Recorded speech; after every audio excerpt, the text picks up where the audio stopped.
আসসালামু আলাইকুম। ডাক্তার হাসানুল বান্না আলামিন বলছিলাম, হোমিওপ্যাথিক ফিজিশিয়ান। আজকে আমরা জানার চেষ্টা করব যে দোষটি অনিয়মের কারণে আপনার কিডনি দিনকে দিন নষ্টের দিকে ধাবিত হচ্ছে অথবা কিডনি ফেইলিউর হয়ে যেতে পারে।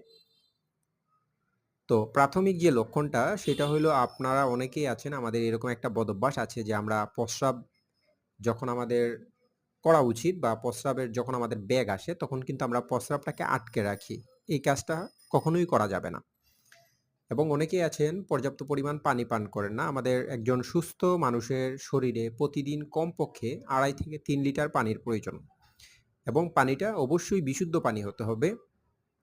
অনেকেই আছেন অতিরিক্ত সল্ট নিয়ে থাকেন, অতিরিক্ত লবণ খাওয়া। সবচেয়ে বড় সমস্যাটা হয় আপনার ভাতের পাতে এক্সট্রা লবণ খাওয়া কারণে কিডনি নষ্ট হইতে পারে।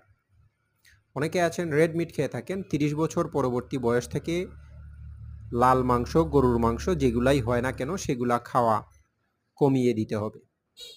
অতিরিক্ত মদ্যপান, ধূমপান এইগুলার কারণেও কিডনি নষ্ট হইতে পারে। আবার অনেকে আছেন আমরা পেইন কিলার খেয়ে থাকি, বা এটাকে ব্যথার ওষুধ, যেকোনো ধরনের ব্যথা বা যেকোনো ইনফ্লামেশন হইলে আমরা মেডিসিন, অ্যান্টিবায়োটিকও নিয়ে থাকি, বা যেকোনো মেডিসিন আমরা নিয়ে থাকি যে ব্যথাটা খুব সহজে যাতে ভালো হয়ে যায় এইজন্য। এরকম বেশি দিন পরিমাণে আপনার ব্যথার ঔষধ, মাথা ব্যথা বা যেকোনো ব্যথার ওষুধ খেলে কিডনি নষ্ট হয়ে যেতে পারে। পর্যাপ্ত পরিমাণে বিশ্রাম না নেয়া এবং পর্যাপ্ত পরিমাণে যদি ঘুম না হয় সেই ক্ষেত্রেও আপনার কিডনি নষ্টের দিকে যাইতে পারে। প্রয়োজনের তুলনায় খাবার কম খাওয়া, আবার প্রয়োজনের তুলনায় খাবার বেশি খাওয়া, এটার কারণেও হইতে পারে। যে কোনো সংক্রমণে দ্রুত চিকিৎসা না নিয়ে, একজন অভিজ্ঞ ডাক্তারের পরামর্শ না নিয়ে অবহেলা করলে কিডনি নষ্ট হয়ে যেতে পারে।